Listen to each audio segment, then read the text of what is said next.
Paper bye paper मी त्या सगळ्या आयोजना 2 आयोज त्यांनी असाइन केल्या त्याच्यासाठी त्यांना ती पूर्ण माहिती एक्सप्लेन केली आणि आत्ताच्या घटकेला स्टेटमेंट अजून दिलंच गेलं नाहीये.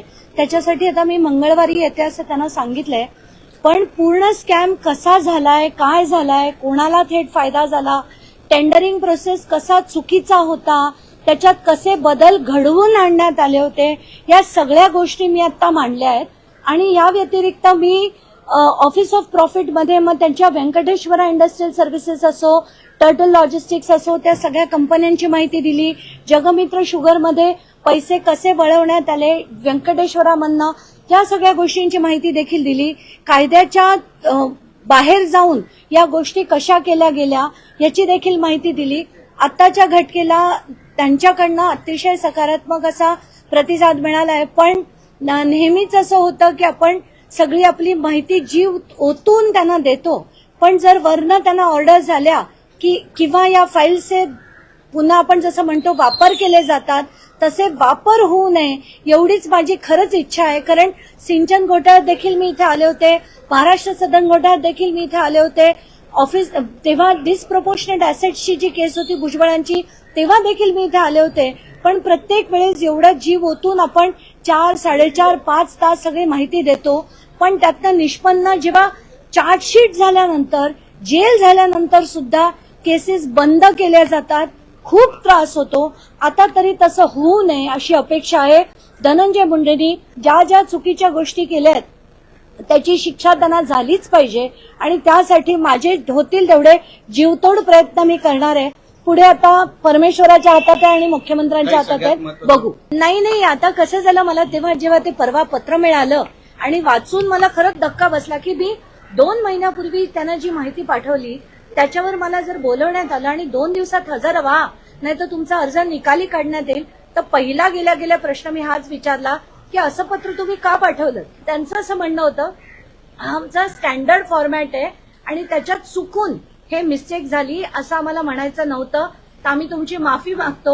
हे 2 दिवसात या आणि नाहीतर निकाली काढण्यात येईल, हा आमचा स्टँडर्ड फॉर्मॅट आहे आणि हे खरं असं पाठवायला नको होतं असं त्यांचं म्हणणं होतं. एक म्हणे राम का नाम बदनाम. आता विपश्यना केंद्रात गेल्यानंतर धनंजय मुंडे रामकुंडावर आज गेलेले आहेत, तुमची प्रतिक्रिया? ते आता कुठे जातील, काय करतील. आता परमेश्वर म्हणजे एका रामाच्याच नाही 32 कोटी देव आहेत, त्या सगळ्या देवांना देखील ते आता ते मागतील त्यांच्याकडनं सुद्धा की काही सहकार्य व्हावं त्यांना. पण आत्ताच्या घटकेला मी एवढंच सांगू शकते, जर अँटी करप्शन ब्युरोनी योग्य ती कारवाई केली तर याच्यातनं धनंजय मुंडे वाचत नाहीत. आता त्यांना शासकीय मेहरबानी झाली तर प्रशासनाची मेहरबानी झाली तर मला माहित नाही, पण आज जी मी माहिती दिली आहे ती ओपन अँड शट आहे, त्याच्यात काहीच डाऊट नाही. तुम्हाला आठवत असेल ज्या दिवशी मी कृषी घोटाळा पूर्ण एक्सपोज केलेला त्याच्यानंतर माझ्या नंतर लगेचच त्यांनी एक पत्रकार परिषद घेतली होती आणि त्याच्यात त्यांनी सगळ्याच्या सगळ्या गोष्टी चुकीच्या आहेत असं मांडलं होतं. मला वाटेल ती त्यांनी टोपणनामं देखील दिली होती. तर आज ती वेळ आलेली आहे की खरं काय आहे ते आता शासनाकडे या पेपरद्वारे नक्कीच पोहोचले. आता त्यांना याच्यात हे द्यायला प्रत्येक गोष्टीत त्यांना पुरावे द्यायला नक्कीच यायला लागणार आहे. पण आता पुढे पहिली स्टेप काय आहे की अँटी करप्शन ब्युरोनी परवानगी मागायची असते. तर आता माझे जे पेपर्स आहेत ते त्यांनी घेतले. आता माझं स्टेटमेंट झाल्यानंतर दोन्ही गोष्टी लावून त्यांना सरकारकडे परवानगी मागायची असते की यांच्यावर कारवाई करायची की नाही. तिथे जर त्यांना परवानगी मिळाली तर पुढची चौकशी होणार आहे, नाहीतर आता त्यांना जर वरनं आराम मिळाला तर काय होईल मला माहित. धनंजय मुंडे देखील म्हणाले होते की आरोपात तथ्य नाही. ते 4 मार्चला म्हणाले होते की ते माझ्या विरुद्ध डिफेमेशनची कारवाई करणार आहेत. आज तगायत मला त्यांच्याकडनं कुठल्याही प्रकारची नोटीस नाही आली. सुपेकर सुद्धा म्हणाले, त्यांच्या विरुद्ध जेव्हा मी बोलले, एक पेपर दिले, त्यानंतर सुद्धा ते पण म्हणाले की मी डिफेमेशनची नोटीस पाठवीन. आजपर्यंत मला काही आलेली नाहीये. ताई, ज्या पद्धतीने ते ऑफिस ऑफ प्रॉफिटचा मुद्दा मांडलेला आढळून आलंय का ऑफिस ऑफ प्रॉफिट नेमकं झालं या ठिकाणी? मी जे दिलंय ते बॅलन्स शीट सकट दिलेलं आहे आणि या 3 कंपन्याचं दिलंय. त्याच्यापैकी 2 कंपन्यांमध्ये ऑफिस ऑफ प्रॉफिट होतं, हा एक भाग झाला.